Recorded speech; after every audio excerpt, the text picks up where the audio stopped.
Hello and welcome. I am Rajal Jain. Today, we are going to meet one of the most active IIT Kanpur alumni, and not just on the East Coast. He is a 1968 batch alumni who has served as an executive director at Bell Communication Research.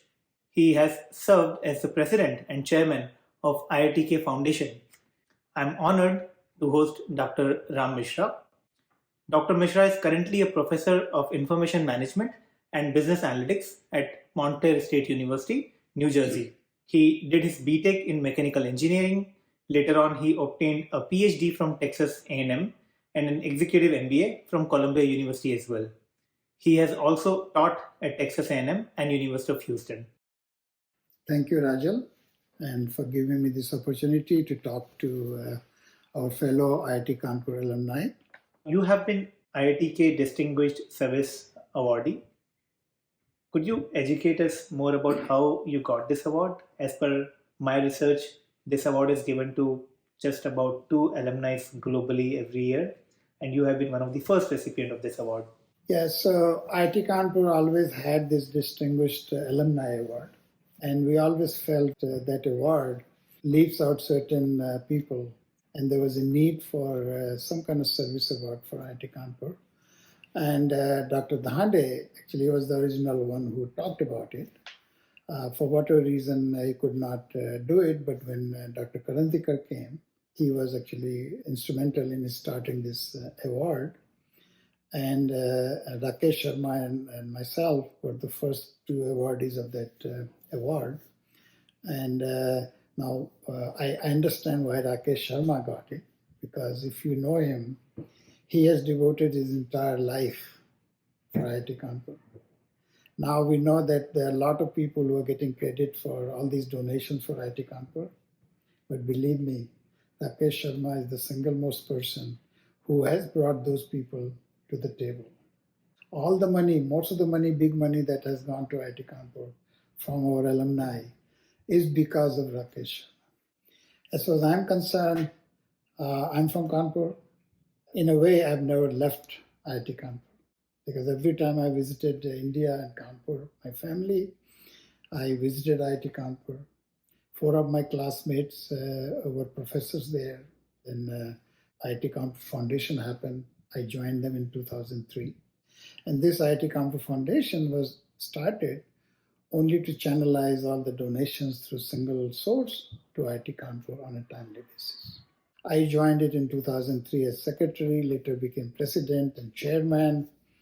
And one other thing that was in 2008, when quite a few suicides had taken place on the campus, Dr. Dhande asked the foundation to look into this and suggest some ways to prevent suicides there.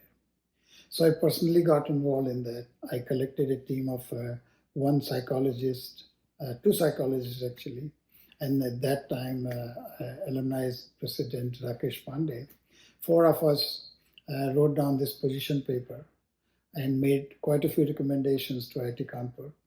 And just to give an example, at that time, counseling office used to be in the faculty building. And when I talked to students, they said nobody wants to go there because of the stigma that somebody will see that he's going to this counseling office, something is wrong with them. So then, because of that position paper, office was moved to type 5 house, and a hotline was placed. 2011, I spent 1 semester there. I taught a course there. Teaching a course was just a small thing, but I was involved in all kind of stuff there. This is kind of funny, but shows our Indian culture. One day I was walking on the street, and somehow, because Dr. Dhande used to come to see me, everybody thought that I was a big shot. So I'm walking, and this lady, the sweeper, she stops me and says, "Sir, साहब हमें आपसे एक बात करनी है." बोले हम लोगों के लिए कोई बाथरूम नहीं है यहाँ पर, टॉयलेट नहीं कोई. Quite honestly, I was surprised. तो उन्होंने पूछा क्यों, इतने सारे सब प्रोफेसर्स के सर्वेंट क्वार्टर्स हैं और बिल्डिंग सब. सर हम लोग कहीं अलाउड नहीं है. So then I had a meeting with Dhande, director, and Maninder Agrawal was deputy director. And I told them, they were surprised, actually. So we said, okay, now you guys need to build some toilets for these people. So later on, they were built in a couple of places on the campus. And the thing was that I really understood how IIT Kanpur functions and does not function. IIT Kanpur is a huge institution, so many things going on. And it's so amazing to hear that alumni like you are still connected and giving all kind of services to make it even better. Dr. Misra, tell us something about IIT Kanpur in 1960s. So our batch was the fourth batch, and there was only one building and two workshop buildings. There was only one hostel, Hall 1. And grass was everywhere, knee-high grass everywhere on the campus. The current system that IIT Kanpur follows actually started with our batch. The semester system, grade point system, and semester-wide courses started with our batch. IITs today are one of the biggest brands, and not just in India, but globally. How did all this happen? So very, very, very interesting question. And when I joined IIT Kanpur, we did not have any idea that one day IIT in general, but IIT Kanpur in particular, are going to become such a great brand name.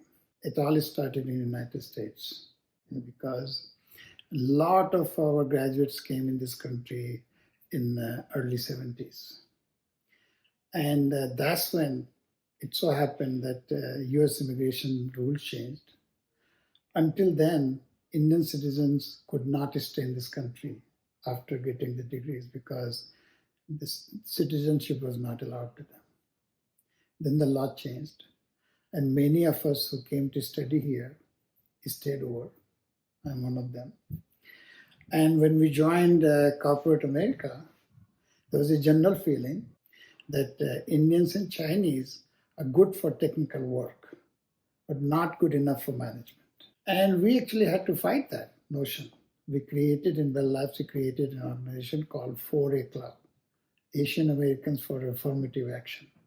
Back then, affirmative action in this country was not a bad word like it is today. Companies wanted to correct the past injustices to minorities. And we actually impressed upon our management, look at us, give us opportunities. And similar things were happening in other companies. Our efforts back then, in the late 70s, early 80s, came true when one of us, Arun Netrawali, he became president of Bell Labs. Now you know that nowadays there's a long list of Indian CEOs and all that, but this is how it started. And that's how we created IIT brand name. Wow, that's amazing. I have been one of the recipient of all the hard work that you guys have put in. I'm a 2009 graduate, and when we graduated, IIT was already a big brand. Ram, could you share your personal career journey after IIT Kanpur? So, like most of us, when I was finishing our BTech in IIT Kanpur, we did not actually have any idea about our career. In fact, back then, placement office hardly existed on the campus, and they only arranged interviews for toppers. And I was somewhere in the middle. We did not get any chance to interview any company and all that. Finally, HAL put some kind of ad for jobs, and I applied there. And I was really hopeful that I'll get HAL job. Many of our classmates did, but I did not. And I think though I know the reason why I did not get English language was I think the issue, because even though English was the medium and all that, but I hardly ever spoke English. I was a little bit disappointed and on and off. When I graduated from IIT Kanpur, I was thinking of going to USA for my PhD because my father, he was a teacher, a school teacher. And his ambition for me was that one day I'll become a professor in IIT Kanpur. So I had that in mind and I started applying. And fortunately, I got a scholarship in some small school in Texas. I came here, then I moved to Texas A&M for my PhD. And I got my PhD in 1973. While actually I was still a graduate student, they offered me assistant professorship. In 76, when I got the green card, I moved to University of Houston. And at that time, I was seriously thinking of going back to India. I went to Kanpur and I talked to IIT Kanpur people that I want to come back. And they said, yes, they will send me an offer sometime in 77 or early 78. So then January 78 came and no offer from IIT Kanpur. There's some kind of process they had to follow. So then I started looking around, and quite a few of my students from University of Houston had joined Bell Labs. So one student called me one time, said, Dr. Misra, Bell Labs is hiring, would you like to apply there? And quite honestly, I had not thought about applying to Bell Labs. And when I saw the offer, I had to accept it. It was actually twice of what I was making at Texas A&M. I had done quite well in Bell Labs and Belcore. I got promoted and I'd become executive director there. Fortunately, Bell Labs encouraged adjunct teaching for its members. And I found that Fairleigh Dickinson was looking for adjunct teaching, so I started teaching there. So all my life, I taught one course, just one course, at Fairleigh Dickinson University. And that's how I sort of did both, teaching as well as industry job. And somehow in my mind, I always wanted to come back to teaching. Okay? I guess teaching in my blood. My father was a teacher. My elder brother was a teacher. And I loved teaching. And then when I saw that telecom industry is basically going down the tanking and all that, so I started looking around. Fortunately, Montclair State University was hiring people, so I applied.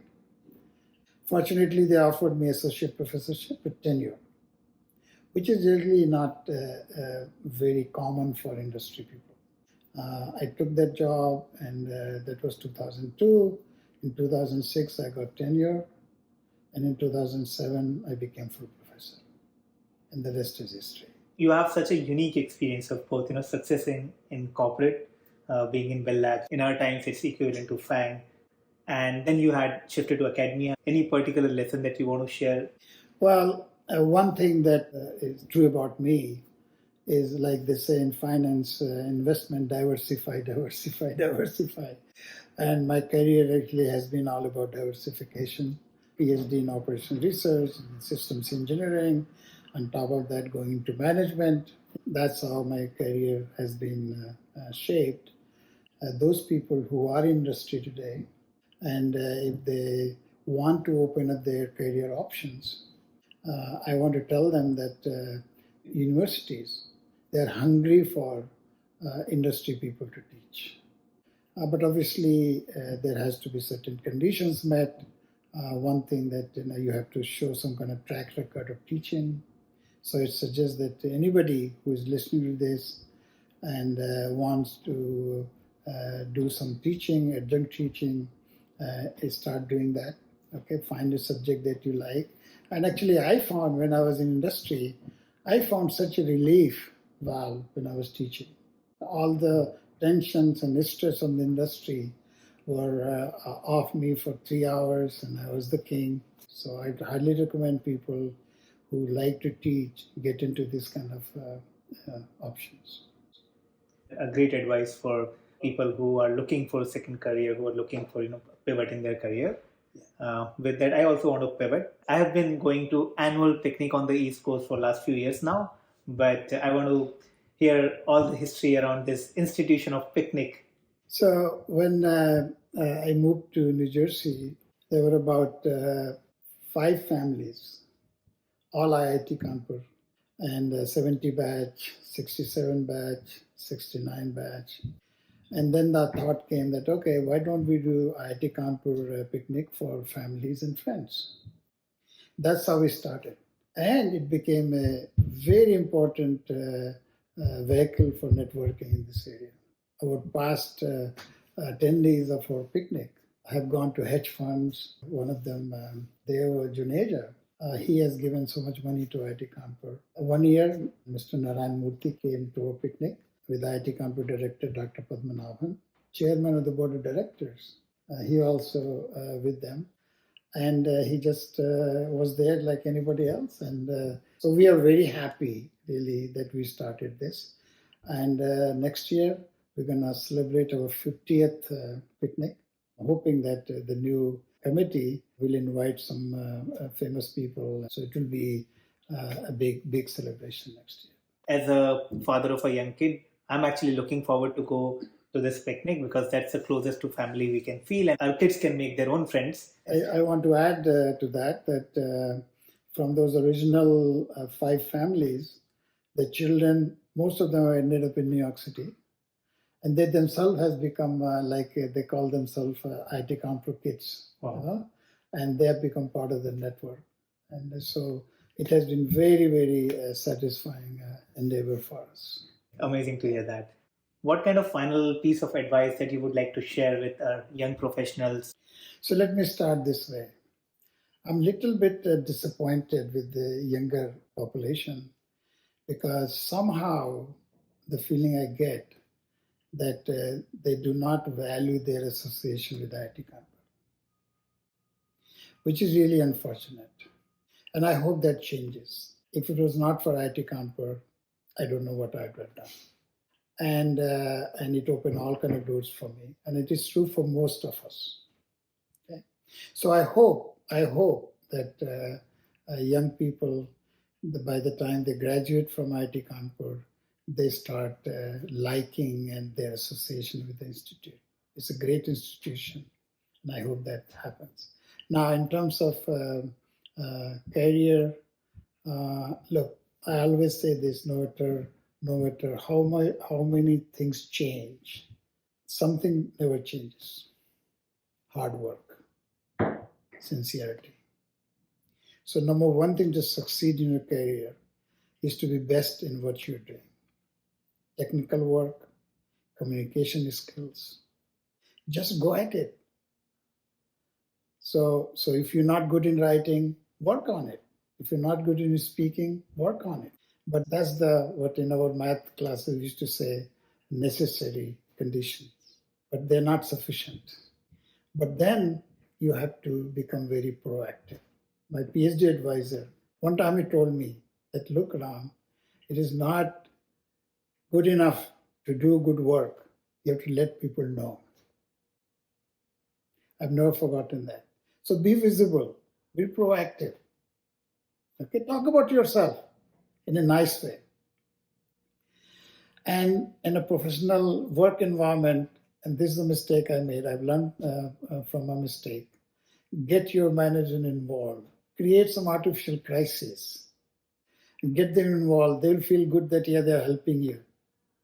Develop relationships not only with your bosses, but with your peers and subordinates.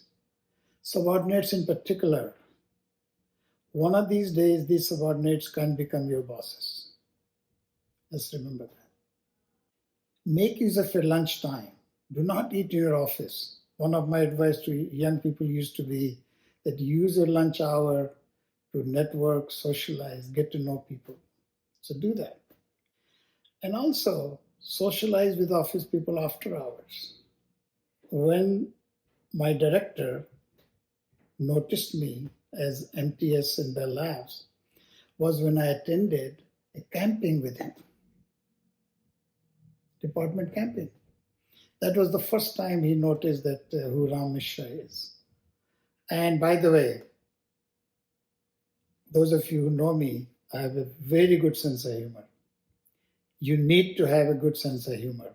You need to be able to tell American jokes if you are in America. If you are in India, Indian jokes. And finally, always be current technically. Learn new skills. Now, AI is everywhere. Make sure that you know how to use ChatGPT. Do all those things and success will be yours.